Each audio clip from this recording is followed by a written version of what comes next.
There we go. Hi, I'm Lainy. I work for Achievement for All, which is a charity, and we work across the whole range of 2 to 25-year-olds, so quite a wide range. We do an awful lot of coaching, mentorship, leadership, management coaching. We do team dynamics and troubleshooting, but we also do a lot of work around how to get the best out of adolescents and that communication with adolescents. And that fits in very nicely with what we're going to talk about today, along with SEND and restructure management and communications, well-being, and of course the whole kind of teaching and learning. So there's quite a wide range of things we do actually. So if you're interested in any of those things, you can always look us up and look at all of the details. But nice to be with you today and with the gang here at Purlos. Yeah, great. So John, best to get you talking, I think. So from my side, I'm thinking digital. You know, what efficiencies have you made over the last year, and what are you thinking about doing over the next year? So good afternoon, everybody. So I think for us, there's a real massive focus on digital from us in terms of efficiencies. We're actually, we are really investing in our digital infrastructures, particularly in terms of the impact that they have, and particularly, I'm sure the case will be with everybody. COVID has accelerated the rate at which we need to use technology and digital infrastructures as well. But really, for us, making an absolute focus on how do we make sure that it allows us and enables us to understand our students' learning, to understand their experience and understand their well-being as well, which is constantly changing and sort of constantly fluctuating.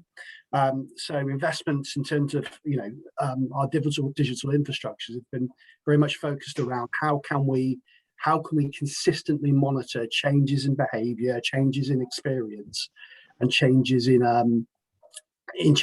opportunity as well. So things like Microsoft Teams have been they're very, very useful for that, and Microsoft 365 as well, and upskilling students and upskilling staff and being able to use that. But really, we've been spending a lot of time looking at our digital infrastructure in terms of understanding where a student is at any given moment, in terms of not just academically, which we've nailed on now. We can track, we can monitor that brilliantly, but in terms of their overall personal development, which is a real focus in terms of their well-being and their overall experience for us. How are they developing? And that's been a real focus for us recently. Yeah, I mean, on our system, we measure risks, and the 7th biggest risk was anxiety a year ago, and in 6 months it went up to the 2nd biggest risk. So yeah, looking at the individual issues rather than just are we digitizing learning or digitizing admissions. Yeah, that's interesting. We're getting some early stage feedback about dropout being a little higher as well, and it's just anecdotal, but obviously the teacher assessed grades gone up a little bit, and sixth forms have been quite competitive, so understanding how the students are feeling, sounds really important. I don't know if you've got any questions for John, Lainy. Yeah, so John, coming at it from the other angle, really, your staff, what are the key things at the moment that you're finding you're having to support your staff with the most at this time of the year? So I think most importantly, I think it's you have to commend staff across our institutions as well as other institutions as well. The rate and the pace of change has been absolutely massive, particularly accelerated by COVID, and they've dealt with that brilliantly. I think it's about for staff as well, from a teaching and learning perspective, it's about for them to continue to establish what digital competencies look like for students. And reflecting that across industry when you're trying to teach and deliver to various industries which are going through their own accelerated rates of change as well. Yeah. So for instance, we run a digital panel of employers, and what we do is we look at skills gaps in the industry and what they may identify as skills gaps. So quite interestingly, we'll survey those different various industries. They'll identify, for instance, that the digital industry will identify that basic digital skills are lacking, for instance, amongst young people. Their definition within that industry of what basic is will be very different to that of the retail industry as well. So and that will change. And actually, over the last 6 months, that minimum requirement has shifted on and moved again. So it's about, from a staff perspective, keeping on top of that constant shifting and moving and changing. And that's very much about constant, pretty relentless communication with employers at what are incredibly challenging times for employers as well. So that really is a key challenge, definitely. And I think, particularly for us as well, the students are going through so much at such a rate of pace currently, and even before the pandemic as well. For us, it's about how we, from an electronic survey perspective, we over the last few years, we've had any number of learner voice surveys. We obviously speak to them directly as well through, forums, but, making sure that any electronic surveys that we have capture the experience and what it is that a student feels, and not just a throwaway opportunity to tick a box from their perspective, that they feel they're able to communicate how they're feeling, albeit electronically, and that data actually means something and matters to us as well. So I think it's those two things for us, definitely. It's interesting that you said about how students communicate quite well digitally. We're going to kind of mention that. I think David and I are both going to mention that separately in a minute, and it's interesting you've brought that up. Thank you. Yeah. Will, do you want to go on to the mentee survey? So there's a code here, everybody, and I don't know if anybody's used Mentimeter, but potentially be really useful for students or even staff surveys. It's like a souped up version of slido.com, if you like. So what you do have to do is you do have to do something. You have to, either on your phone or on your desktop, just go to the website. It's just menti.com. Lucky that it's quite short, but it's MENTI. So MENTI. And when you're there, if you see the code on this slide, then you just type that in to the data box. So simply the code is, if I can see, 71361981. So that's just 71361981. Then you just press submit, and we're just going to ask a couple of questions. Just want to get a bit of feedback from everybody watching. So go to menti.com, just put in the code that's on this page. We'll give you 10 seconds, 20 seconds just to do it, and then we'll start to answer the first question. Might be worth asking you this, John, what do you, or maybe we should ask you this after we've got everybody else. Don't want to influence. Okay, so give another 5-10 seconds. Okay, great. So you can start to see the answers. What would you say, John? Would you say one of them or two or three of them? Genuinely, it's going to sound like I'm sitting on the fence, but genuinely, any and all are absolute risk rating factors for us completely, and they fluctuate throughout the months for us. So it's, there doesn't tend to be one driving factor for us. It can be any one of those for sure. Well, I guess one question I've had, which I know a lot of colleges couldn't answer over the last year, so how would you know what the reasons are that people drop out? How do you do that at the moment? How do you measure that at the moment? So we contact them prior to our relationship with yourselves at Purlos, David. Actually, we would go through a method of, capturing that at tutorial, capturing that in exit tutorials as well, and sending a survey over to them directly, via a Google link or a message directly as well. It then becomes about, it's two things then. It becomes about the reliability of that data. So, we're very confident and comfortable if you're having that conversation with that learner and they said, look, I've decided that, I'm going to go off and work in retail now, and that's what I want to do. And you can capture that quite easily. Yep. It's the ones that, decide not to show and are more reluctant to have the conversation, where it becomes a little bit more difficult to, you can build the bigger picture of it, you can understand the bigger picture of it and what's led up to it directly, but it's about ways and means of finding a reliable way of monitoring that. Yeah, I mean, different colleges are different, and we get different, from our side we get different answers, different colleges, but overall, just so you know, it's been college competition at the top, just closely followed by the course selection, being on the wrong course, and then just below anxiety. But I think all of these contribute, right, Lainy? Yeah, it's interesting because the colleges that I've been working with, that red column there, the wrong course, has been the bone of a lot of contention. And so I'm not surprised to see that that's up. But also family issues is massive. There's so many staff who actually sometimes feel out of their depth dealing with the sorts of issues that students bring to them. So I'm not surprised to see those two quite high. Yeah. Will, do you want to go on to the next question? So this is quite a vague one, but this doesn't have selections. This is just free text. So if you just see on your phone or on desktop, it should say the presenter has changed slides. So if you just click go to slide, it'll go to the next slide answer option. So this is a question, and we can probably ask you, John, while others think about what their biggest worries for the next year are. I'm trying to think about what the colleges have said to us as a company. Have you got any thoughts, Lainy? Go on, John. Sorry. John, you go. Sorry, Lainy. Sorry, David. I think, without a doubt, for us, it's the impact of mental health, particularly in the shadow pandemic. It's a massive factor. They're coping with a lot.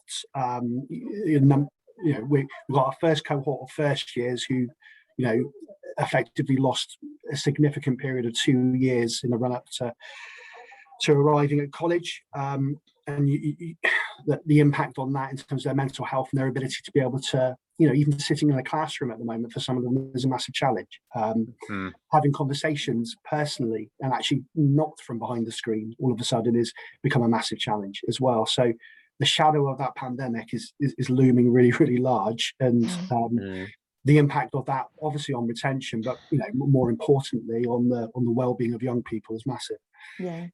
Yeah, I totally agree with that, because most of the work that I've been doing over the last year has all been around the whole well-being, mental health issues.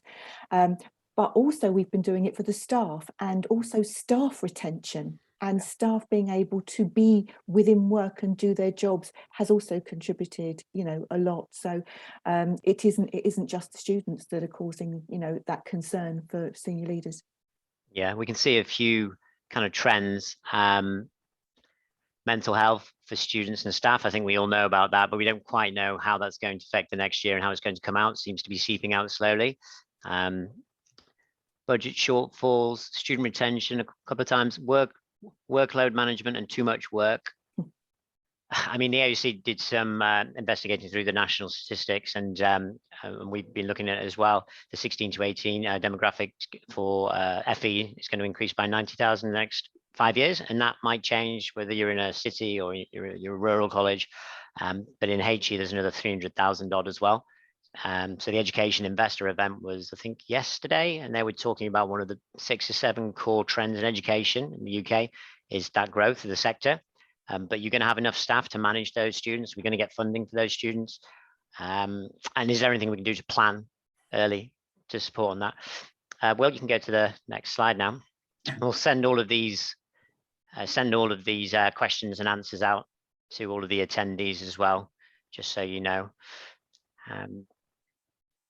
Yeah, last one. So me and Lainy are just going to go through, I think, 5 areas that we think are quite important for colleges and go from a product and a service point of view. From Purlos's point of view, risk identification is kind of part of the core of what we do, but Purlos isn't the only thing that you can use for that.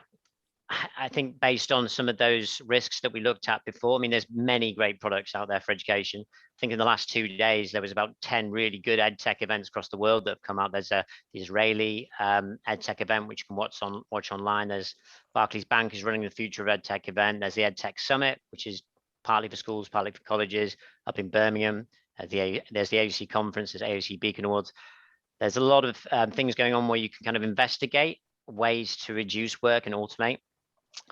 And I think if you ever think to yourself, why am I doing this manual job, repetitive job over and over again, that's a good time to think, is there a product for this? So looking at the risks, you've got things like anxiety and depression and stress, self-harm, suicidal thoughts. There's loads of apps out there. The NHS digital website's quite good for those kind of apps because they've checked and tested them. There's something called Blue Eyes for anxiety and depression. There's millions of apps for anxiety and depression, but going by what the NHS use isn't a bad idea. There's the Distract app for self-harm and suicidal thoughts. Purlos was going to partner with a company called CC, which was backed by Nesta. They created, it was from Deirdre Hughes, she's an MBE and expert on careers, and she uses things like the Gatsby benchmarks, but hundreds of other sources. And we were looking at partnering with them because they have a careers chatbot. And even on the Purlos system, we have 51% of the questions come in about courses. Other things like financial management, financial worries, especially for the kind of poorer families and poor kids. There's loads of free apps out there. There's Clio, which was a startup 5 years ago, but now has 5 million users on it, and it's very tailored to students, the younger students as well. What we found at Purlos is that students like speaking to our chatbot before speaking to humans. Sometimes if they're the less confident students, we found that during safeguarding during the 6 weeks, where they might have a chat with the chatbot and then go and see the human team. And also there's a load of things out there, not just for students, but for staff as well. I think we need to not forget about staff. Talking to a lot of colleges about marketing, which Purlos doesn't really do, but there is a load of stuff out there for helping out on marketing, which is a big part of a college's work. So obviously there's things like Buffer, which I think colleges will know about, which schedules your posts on Twitter or LinkedIn or Instagram during the week or Facebook. But there's something we've used for the last 2 years called Phantom Buster. It automates nearly everything you can do on social media. It's pretty cheap. And if you haven't used it, it'll probably change your world. So go and have a look at that. There's also Zapier, which is very popular in the corporate world, which is just connects any two popular apps. That's quite good. And I use something called Clara Labs, and that goes out and it's a half human, half AI meeting booking system. Saves me about 3 hours a week. People come back and change the meetings constantly. And then, so luckily that system goes out for me and rebooks it or deletes the meeting if you need to. So there's a lot of stuff out there. Yeah, so that's just a bit of an overview from us. Will, maybe if you go on the next slide. This is just a small bit. So this is one of the messages we send out from Purlos. One thing that you can't do if you're at college and you're a human is really work past 9, 10 p.m. at night. Our system works pretty late. So we actually get the best response at about 9 p.m. on a Friday from students. We send out WhatsApp messages, which are super, super short. They get through to people much better than email and phone. And this is an example from Nescott College. So one of the biggest risk drivers, how do you feel about your course? Pretty simple. Reply with a 1, 2, or 3 on WhatsApp, and then that takes 2 seconds. So that's an example of what we do. You can go on the next slide, Will. And just going back a little bit to what you said, I was working with a particular college in Hampshire, and as you know, maths and English has been a big thing for us because students now have to get certain grades in maths and English, and they did an online version of their tests to get students through, and it was interesting that the most students did their work between midnight and 2 in the morning. So really, yeah, like so the opposite of the quite an staff at college. interesting, exactly, and it's all to do with that teenage brain, isn't it? Risk identification. So I'm coming at it from a more kind of your people point of view, what your people would do, because my training is always about people rather than technology, because it complements the technology that you've got. So students may not present as a risk or look anxious or nervous or out of their depth when you're speaking to them, because they've learned throughout school to put a mask on, because that's what teenagers do. They want to appear a certain way in front of their peers. So it's often when they start college or university and you're with them that you'll notice, won't you? Hold on a minute, that didn't come out when I first spoke to them or first interviewed them. So we always talk about looking at other signs. And if you, is a word that I learned a long time ago when I did a counselling course called incongruent. And it's a fabulous word because it basically means look at all the signs that are incongruent. So if their language and their body language and what they're writing down and the tone of voice, if it doesn't seem right to you, if there seems to be things that are mismatching, then you're usually right. And so it's worth kind of picking up on those things. Now, it's all very well picking up on them, but then you have to kind of do something about it to find out more from the young person. And so we need to look at the nature of adolescence, and we need to understand that because they communicate differently to us. And that is kind of I guess the biggest thing that I find when I go into colleges, and I probably bar none, is that we have to start looking at the different language we need to use to connect with their brains, because their brains are going through a massive change at this time in their life.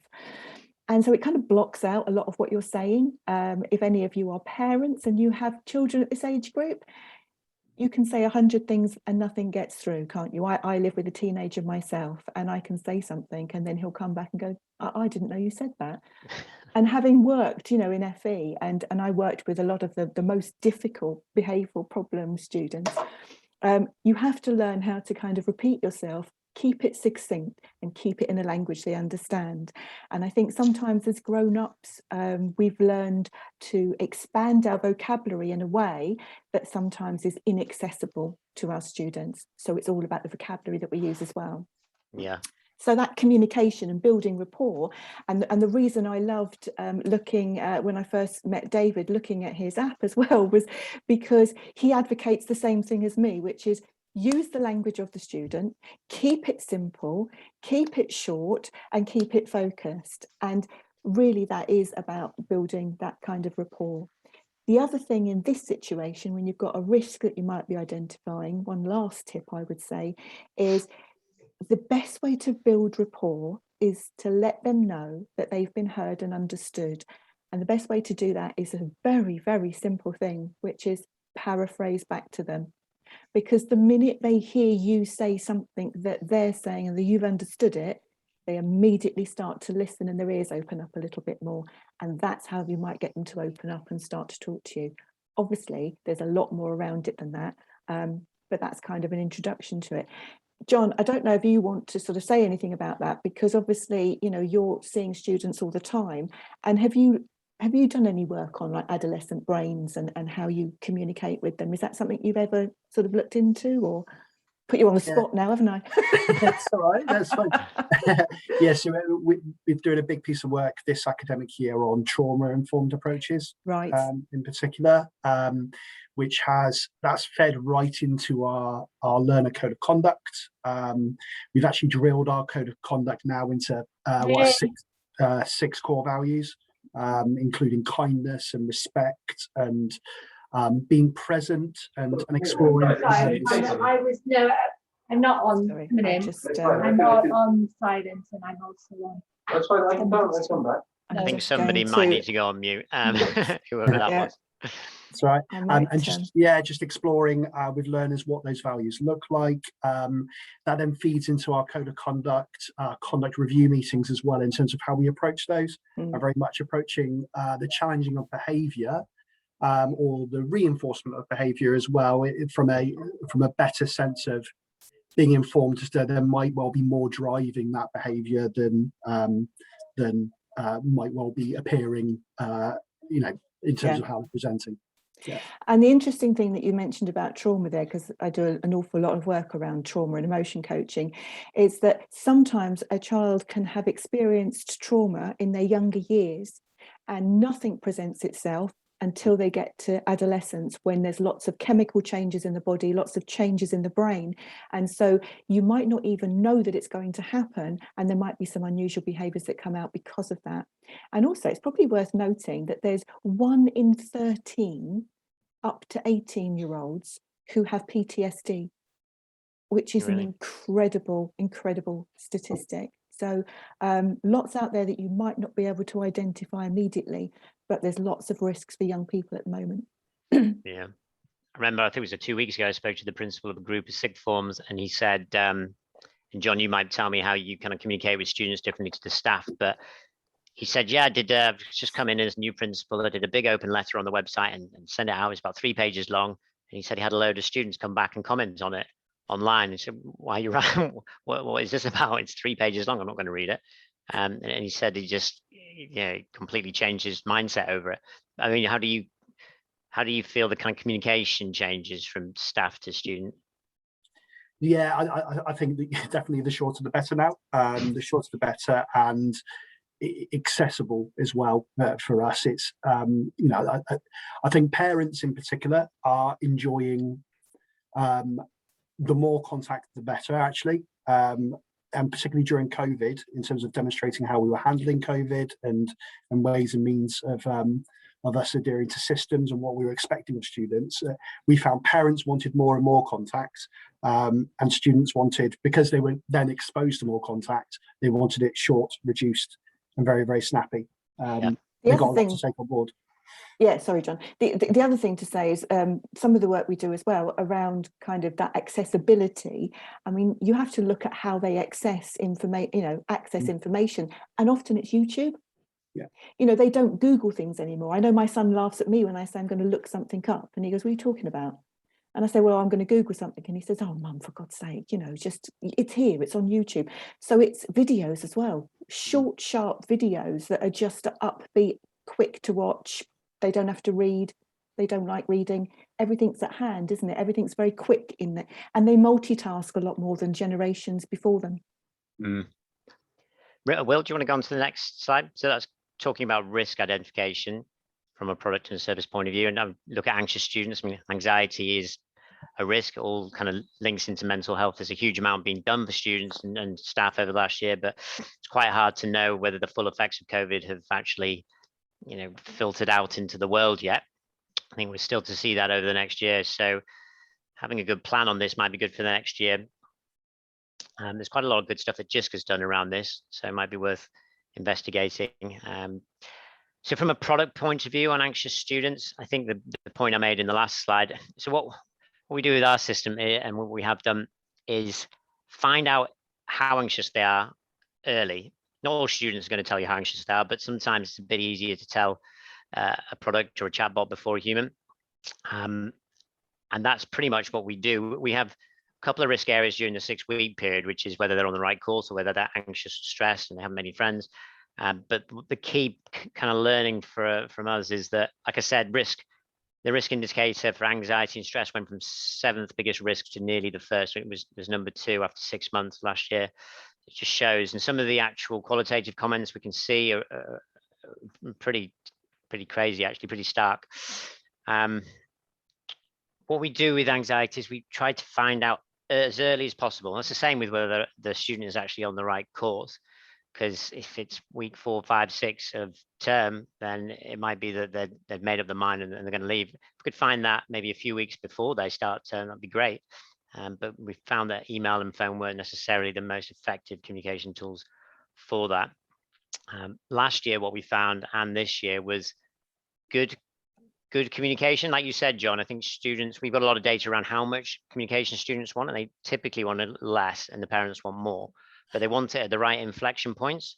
So we do a lot of things around custom messages and pushing students into the next stage of admissions, whether it's finishing off a half-filled application form or, you know, whatever it is. And a typical example might be around the start of term in enrollments. Some of the colleges are trying to get their timetables together, big, tough, complex job. And what we did on WhatsApp when they weren't getting the messages on phone and email was just to say, we haven't got the timetable yet, but you will have it within this 3-4 week period. When the previous year with some of the colleges we worked with, they didn't say anything, and the students got more and more anxious and more stressed, and it had a big effect. And all we did was just send one message just saying that, just to relay their anxieties. But that's the kind of thing that we do on our system as well. We have set up safeguarding agreements with a few colleges as well. If they want us to get back on our system, we say we'll do it within 4 hours, and we've done it all within 10 minutes for every college. But that's a few things that we've done on our product. And you can go to the next slide, Will. I'm sure you've done a lot from a service point of view, Lainy, as well. So yeah, this is a kind of bit of bread and butter, really. So the step-by-step there is very relevant. If I give you an example, a college that I went into well, before COVID now, it seems only yesterday, but it's longer than you think. We wanted to talk about mental health. And they said, oh, you know, some students can't even come into their exam at the end of the year. And I said, okay, so at the point you knew they were becoming very, very anxious and couldn't come into college, what were you doing? And they were doing some lovely things, you know, they were ringing them, they were sending work home, they chatted to them online. And I said, that's all really great stuff, but what did you do to get them back in the college so they could sit the exam? And we went, okay. Well, we thought that's what we were doing. And I said, but you didn't introduce them back to the college. So what we've done is create a kind of step-by-step ladder, and that will be bespoke to every organisation. But basically what you want to do is have a look at where are you now? If they're not coming into college at all, but they will still speak to you on the phone or by text or whatever method, then you can invite them in at little tiny bits. So when it's very, very quiet and all the students have gone home, you might be able to get them through the door just to fill the building, or even outside the door if they can't walk through the door. And then what we do is we build a plan to get them closer and closer in. So it might be then coming in and working in a classroom with just one person at a quiet time of day, or it might be, you know, so you get them to do little steps that are going to be relevant to them to build up their confidence, because they can't go from nothing and sitting at home to sitting in an exam room, or even a small room that you've got that you might have had permission for them to use because of their anxiety. Now, we often say anxious students can't learn because the anxious mind goes into a different part of your brain. It probably goes into the limbic system most of the time. And once you're in that part of your brain, it's very, very hard to focus, very hard to learn, and very hard to just live your life normally. And unfortunately, in the adolescent brain, they're in that part of the brain a lot of the time anyway. So it can become really intense, that feeling. The other thing that came about when we were having these conversations, and this has come about in many colleges actually, when staff have said to me, most of our students are suffering from stress and anxiety. And I said, okay, well, let's unpick what that means. And as we started to unpick it, I noticed that there were different types of stress being mentioned. And, you know, there are two types of stress. There's healthy stress and unhealthy stress. And what's happened in a lot of places, and once we talked about it, they've all said, oh God, yeah, I think that's what we do, is we give students, because we want to be doing the right thing around mental health, we give the students this kind of overprotective type of approach, which when they're experiencing natural stress that is good for you and that makes you motivated and productive, we can sometimes cause them to be anxious about having that stress, and it leads to a bigger stress. So there's also a piece of work to do around recognizing when stress is normal and getting students to be comfortable and confident at self-regulating those emotions so they can use them for the good and they don't let them overwhelm. And that's why well-being training and coaching and mentoring has become a massive big thing, because people have got confused between the two. Like, when is stress unhealthy and when is stress okay? And often okay stress can be turned into unokay stress because we don't know how to manage it and no one's taught us. And when staff say things like, when you're an adult, I'll treat you like an adult, my answer is always that they aren't an adult and it's our job to teach them how to be one. Because when they come from school, everything has been done for them and they've lived in this quite regimented world of just focus and take an exam. They come to college, come to university, and it's a much bigger kind of expectation of them. And so sometimes we also have to do work on preparing them for learning in that different environment, teaching them those independent skills and teaching them how to be an adult, really. So as you can imagine, the work that we do as a service industry around this is very individual, and it can be very different from your, say, construction students to your health and social care students, to your hairdressing students, whatever you've got, because they're all in different environments. So the one thing that we also have to do is, it's okay to have an umbrella policy over the lot, but you might find that the individual training and coaching and support you need to give students and staff in those areas will differ based on the type of course they're doing and the type of students that are on those courses. This is a huge subject, and it's one that I'm passionate about and could go on for ages, but that just gives you kind of a basic idea and a basic introduction to the sorts of things that we need to be looking at. And just, I guess, that key tip is try and look at your step-by-steps for anxious students. I don't know if anyone's got any questions, David or John, about that or want to contribute. I wonder if John sees any different. I mean, we've got basically two companies doing two webinars in once here, so we'll probably speed up in a minute. But I'm interested, John, do you see differences between courses, differences between males and females?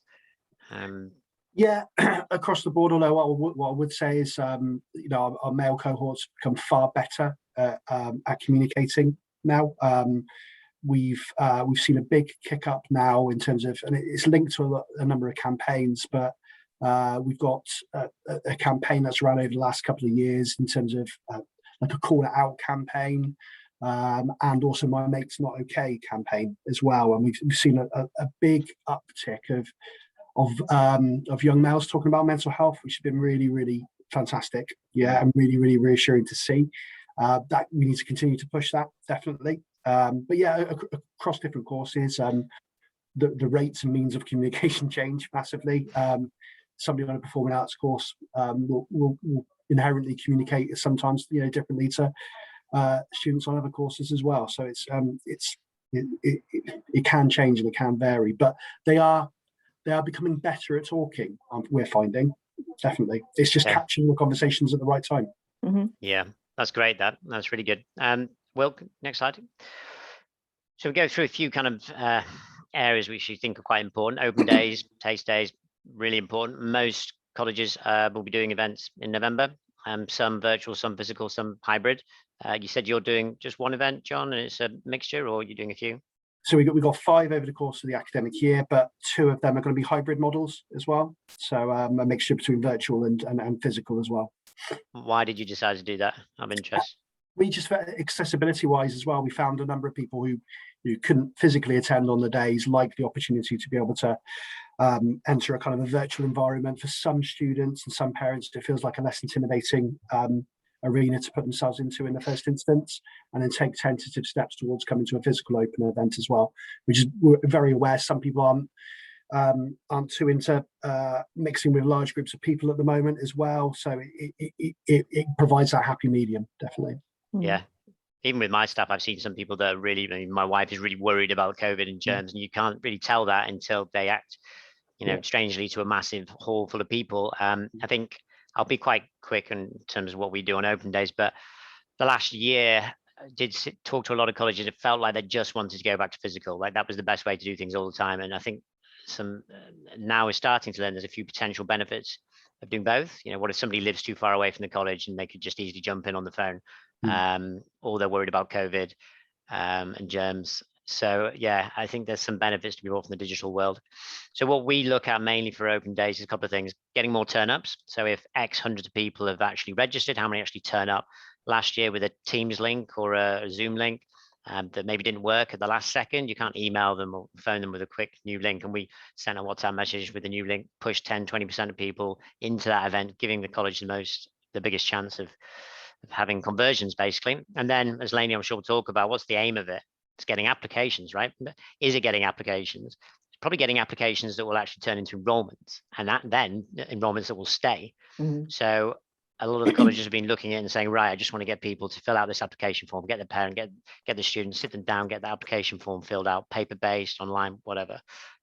What we've done quite a lot is micro surveys saying, okay, you filled out the application form, but is this college your top choice? If not, why not? Are you on the right course? And highlighting those risks again at that point. And then you can see, is an application a real application? Or is it just that because of COVID has reduced the risk and applied to 3, 4, 5 colleges rather than 2, 3, 4 last year? So that's one thing we've been supporting on. But yeah, and I'll let you go on, Lainy. Will, go to the next slide, please. Yeah, and I'll keep it quick, but it's a very quick one. So who are you talking to? And it's the parent trap. That hasn't come out very well on there, sorry. And basically, it's just when you're having those open days, when you're having those discussions, remember you're speaking to 2, possibly 3 different brains: mum, dad, child. And they will take that information differently, and they might want different things. So you just have to be very aware that what you're saying and how you're saying is going into the right person, because the person you want to stick on the course is the student. But that doesn't mean that you can't do some work to kind of, build rapport and relationship with the parent. The other thing, just one quick kind of tip that I did when I was running an area like this, was we found a way of taking the students and the parents away from one another, even if it's for 5 or 10 minutes, so that you can really speak to the student and see whether they genuinely wanted to do that course or whether mum and dad actually wanted them to do it. So just a sort of top tip. So quick one on that is just, who are you talking to? Make sure you know where your information's going. And because we're the age of the parents, it's likely that we might be speaking more parent language than we are student language. I'm going to stop there because, again, I could go on. You got any thoughts around the changes for open days, John, or any kind of tips the other colleges could take? You don't want to give away your gold, but No, I totally agree with what Lainy's saying, particularly in terms of the separate conversations to be had with, you know, parents and students. So nothing more to add on that. Absolutely. Great. We've gone to the next slide. Just got 2 more areas, I believe. So one's interviews and one's a 6-week period. So interviews, from our point of view, what's really become popular with our system is those nudge campaigns. So nudge theory is used by higher education in America quite a lot. I was talking about different stages where we nudge students along into action along the admissions process and the 6-week process. It's just like you said, John, at those points is where we send most of our communication. It's not constant messages where students will get bored of the messages. It was probably about 6 weeks ago now, but nearly every college on our system will send out messages to people who haven't turned up to 2 interviews. And a lot of the colleges came back to us and just thought that the students weren't that bothered. But it was Hopwood Hall in Manchester, I think we had the last survey we sent out on the system. We had 47% of students that didn't turn up to 2 interviews, turning up and rebooking straight away for the 3rd. And on average for colleges, it's about 30%, but they're definitely not a dead group of students, the students who haven't turned up to, you know, multiple interviews. So I would say that's probably the biggest thing that we learned. I think probably it's best to hand over to you now, Lainy, because you can talk a little bit about in the interview. If you go to the next slide, Will. So in the interview, again, we do a lot of work on communication and trying to get that information. So my 3 tips really here that we kind of work on, but there's more, is listen. And I know you hear this all the time, but listening is actually a skill. And what you're listening for and trying to get is a nugget of information from them. Anything. It could be anything. It could be that they like riding a horse. It could be they like a particular game. You know, I mean, my son was into Fortnite. You know, it could be anything. Because if you know that, you can use it in a conversation back to them and you've engaged them. Once you've got that, you've grabbed them because they think, oh, okay, that, you know, she's just mentioned, or he's just mentioned that. Excite is one of the big things. So one of the things about an adolescent brain, and it's different to when they were a child and to us as an adult, it's the one key thing that makes a huge difference is dopamine levels. In an adolescent brain, their dopamine goes really high or really low, and there's nothing in between for a while. That means they can be really low and depressed, or they can be absolutely off the walls kind of high. If you can create excitement about their journey with you, genuine excitement, and get that kind of light shining in their eye, what happens is you could be raising their dopamine levels. And if you've raised them, the minute they go outside and then they calm down from it, what do? They recognize where the high was. It was in the building and it was when they were there, more likely to come back to you. Okay, so that excitement building is actually quite a nice key for kind of selling, if you like. And repeat. Adolescent brains just don't like to listen. It can go in one ear, come out the other, and they don't remember anything. So, you know, you'll say to them things, you know, even if your teacher's out there, you'll know that when you say something to them, they'll come back and go, oh, I didn't know how to do that. And you said, I spent half an hour explaining it. And they can't remember it. So repeat it, and repeat it in different ways. If you can see them glazing over, if you can see they're not really with you, change your language, change the way that you say it, but repeat, repeat, repeat. So they're my 3 tips to sort of be going on with, really, that we would look at is listen, excite and repeat. But we do a lot around why you do that and why the connections in the brain would make these things work. How much effect, John, do you think in interviews or just generally through that kind of bit of the process, do you think the solidification in the student's mind of what course they want to do has as an effect? You know, we get sometimes students applying for 6 courses and then they just don't know what they're doing for months. Do you think, how much effect do you think that has? I think it potentially has a massive effect if the interview is done for the right reasons. I think the danger is, from a college perspective, there can be times where you fall into a habit of interviewing for interviewing's sake. So we've gone through an interview process. And I think the key point is to go back to the starting process of it is what is the overall impact of this interview? From a staff perspective, as a member of staff, what impact do I want to have and what do I need to glean from it? And from a student perspective, what do I need them to get from it? And if that's a 10-minute conversation, then that's absolutely fine. But what absolutely fundamentally needs to happen in those 10 minutes?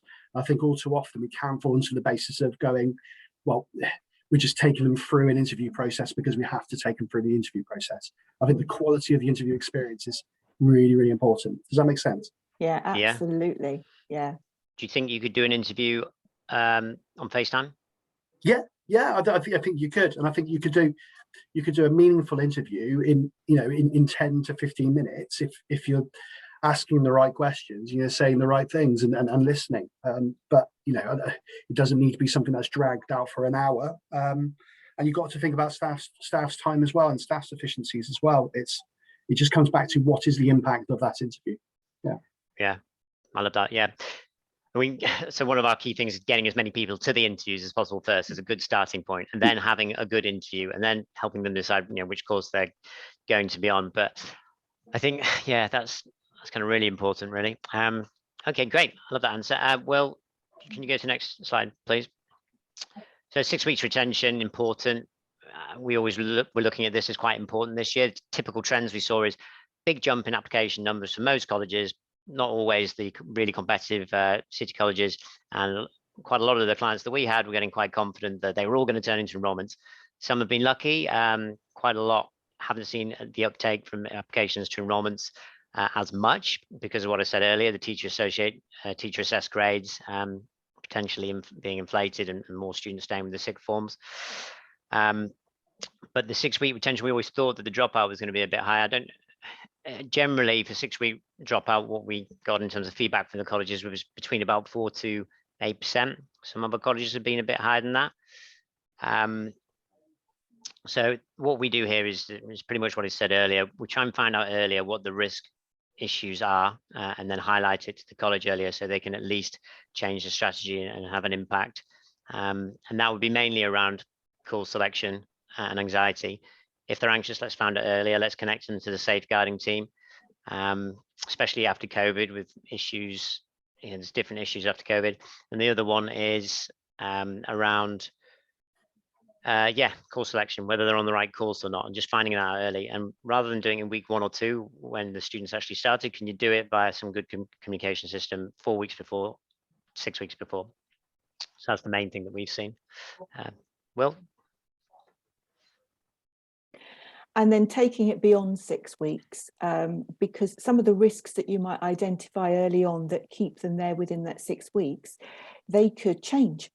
And things happen along their journey when they're with you. So things that we've been doing with colleges, and in particular one college that ended up with, and you'll see it on our website, 100% attendance, achievement and retention. So what we did very differently is we said that we have to keep sharing information as a continuous cycle. So once we've identified the risks, you share it with everybody who's going to come into contact with that student in a meaningful way and discuss those risks, decide what support you're going to put in, and then you learn. This is the bit that's key. Learn, does that support work? Don't just keep doing it, tick in the box and say, well, we did everything we could and they still left. That's really just not helpful. So you learn, look at the support, then you identify new ways of supporting or things that did and didn't work. You go around the circle again, discuss and share. And we've had like staff rooms full of big risk assessment boards, so everybody can have immediate access to, oh, hold on, I didn't know they turned into a risk. How come they've gone it from, green to red or amber? So there is a whole thing here about don't just keep it to every end of term, because if you only look at it 3 times a year, you could have lost half of them. Risk identification throughout the entire year and keeping that cycle of communication going will keep your students with you. Yeah, probably said the biggest thing that we learned as a company is a lot of the colleges, when we ask them what's the biggest reason that students are dropping out during the admissions period before September the 1st, but also during the 6 week period, it's a bit easier to sit down and talk to students, but it's not that easy with a smallish amount of staff to get through everybody. Yeah. And so we say, what's the biggest reasons that people are dropping out during the 6 week period? Well, we think it's X, Y, Z. Yes. Well, what data do you have on that? And emailing a student to find out isn't really effective. So using data potentially could support to give the confidence earlier so the strategy can change. I don't know if you got any comments over the 6 week period, John. No, but I think I agree with everything that's been said as well, but I think that's the trick, isn't it? It's the timely data and the data at a point where you can put preemptive measures in place to something that's about to happen.